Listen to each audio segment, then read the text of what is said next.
Up next on The Bottom Line, changing youth attitudes towards police through community policing. We'll tell you about a new summer camp that works to build trust. Hands in. 1, 2, 3. I can. I will.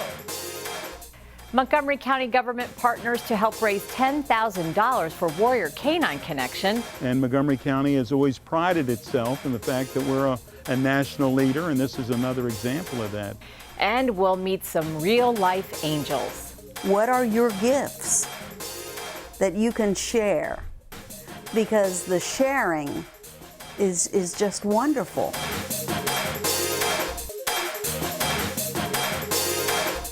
Thanks for watching, everyone. I'm Susan Kennedy. Community policing is a strategy of policing that focuses on building ties between law enforcement and the community. And here in Montgomery County, police officers are using this philosophy to redefine the relationships between young people and the police. There's no emergency at the Plumgar Community Center in Germantown. Just a group of Montgomery County middle schoolers who are participating in a unique camp experience where the counselors are cops. Teaching them communication skills and teamwork. This is the first year officers from Montgomery County's 5th District are hosting the camp, where the goal is to build trust between kids and the police. Just listen. Listen to what she's telling you. Now what? Can't hear you. There you go. Good job. It's really difficult to have a partnership with the community when they only see us on calls.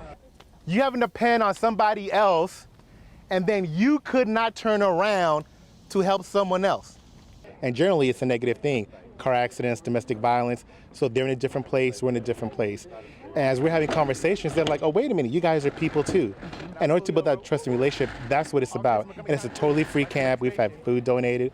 Speakers come out, let us use Plumgar for free, and it's just been a phenomenal experience thus far, and we're just getting started.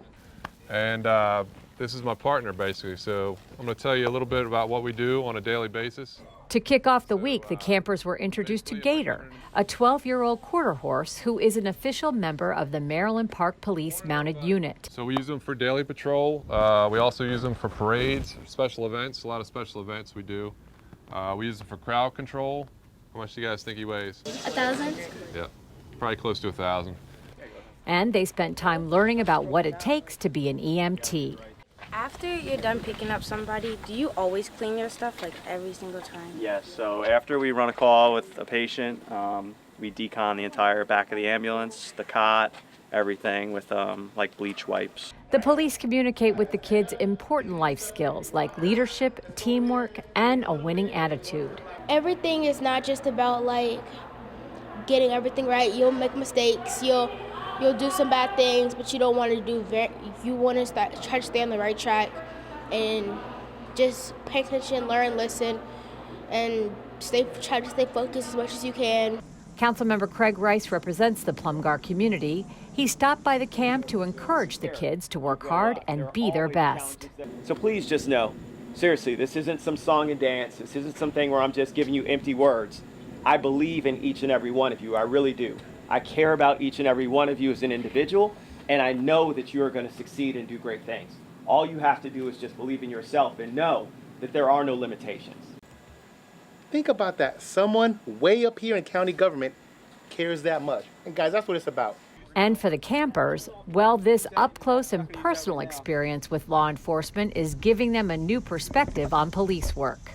I could see like how they were, but like as they talk and stuff and like talk about what they go through, you can see like how they feel and stuff about certain things. And that kind of changes your opinion a little bit? Yeah. Hands in. 1, 2, 3. I can. I will. All right. Let's go inside.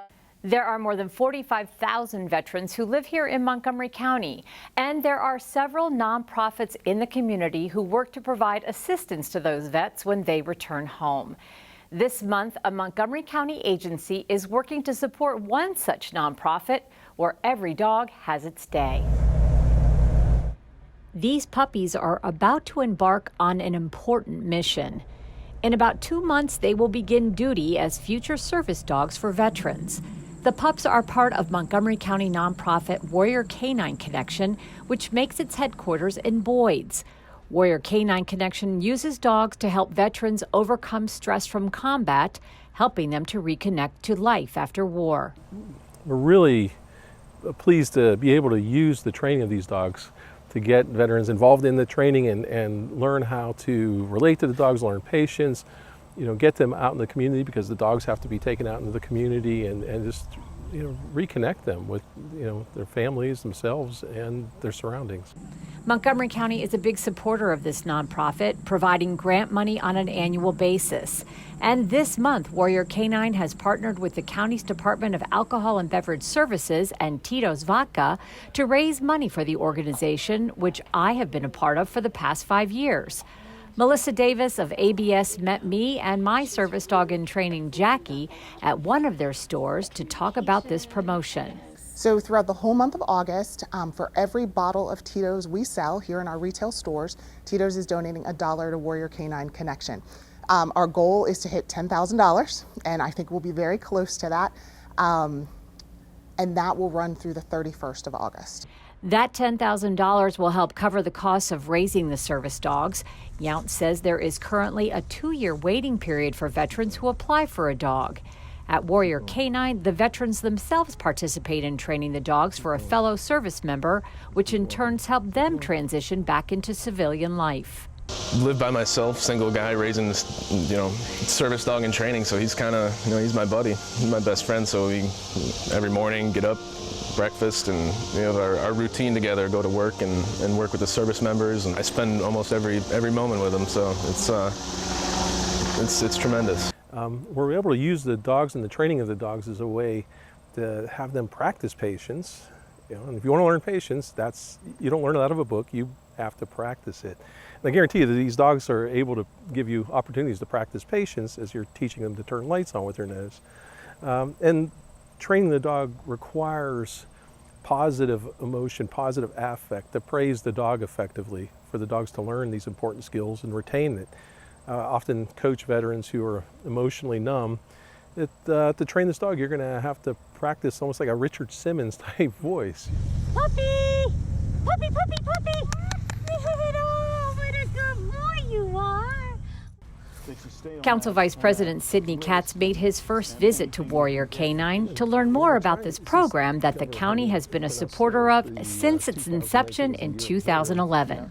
And Montgomery County has always prided itself in the fact that we're a national leader, and this is another example of that. It just makes you be very, very proud of the fact that we can be involved. Caregivers are responsible for the care and support of someone who can no longer take care of themselves due to illness, injury, or disability. Sometimes that care can get pricey, but Caring Matters, a Montgomery County nonprofit, is providing those services to county residents at no charge for more than 30 years. It's a job that not everyone is cut out to do. Being a caregiver takes empathy and compassion, but also commitment. But for Steve Anderson, the role comes naturally. He volunteers through Caring Matters as a caregiver for Michael Casey, who suffers from cancer.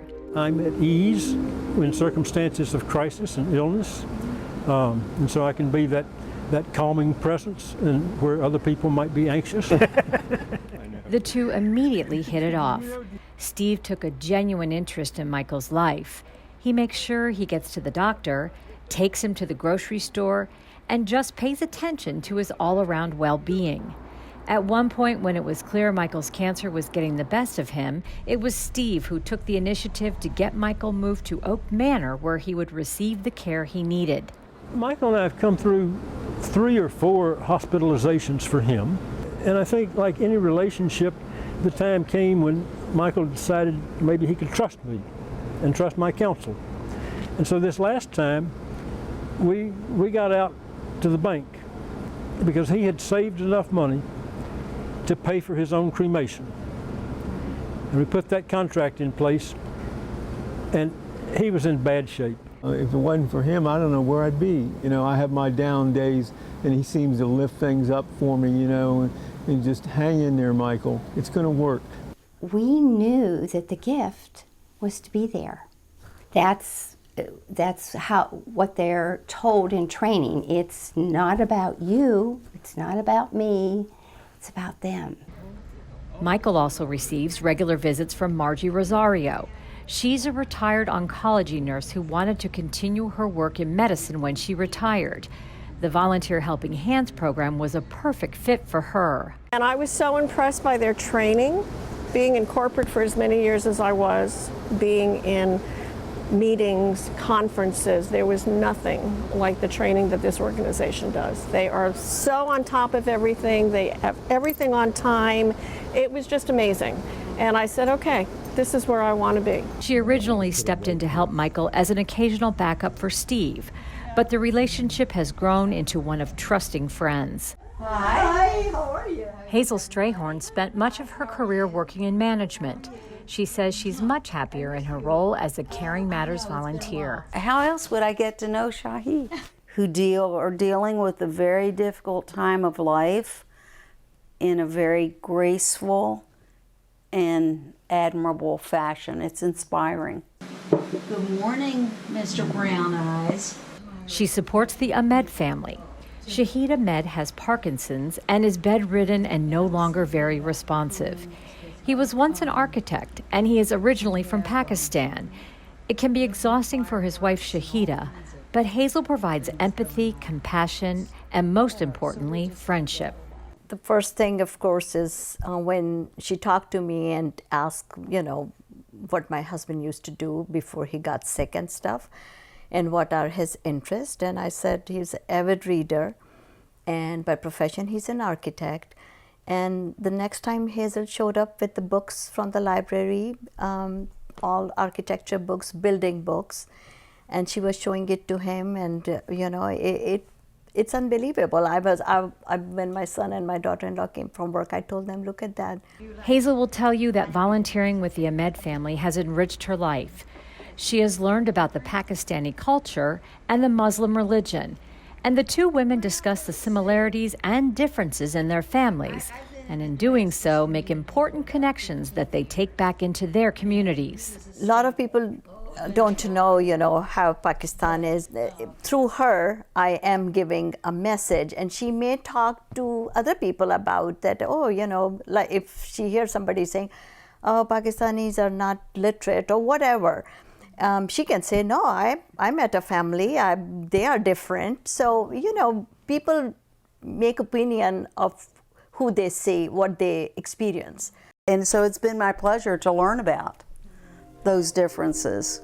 And as Montgomery County continues to grow, nonprofits like Caring Matters are constantly seeking ways to reach out and provide services to all residents. I am very limited on the diversity in language and in the culture. If we can draw from this incredible community that we have here in Montgomery County to take our training and to provide that needed support that those families and patients need, we would have everything. Hazel falls into her role as a caregiver easily. Her father died from complications from Parkinson's, so she knows the devastation of the disease.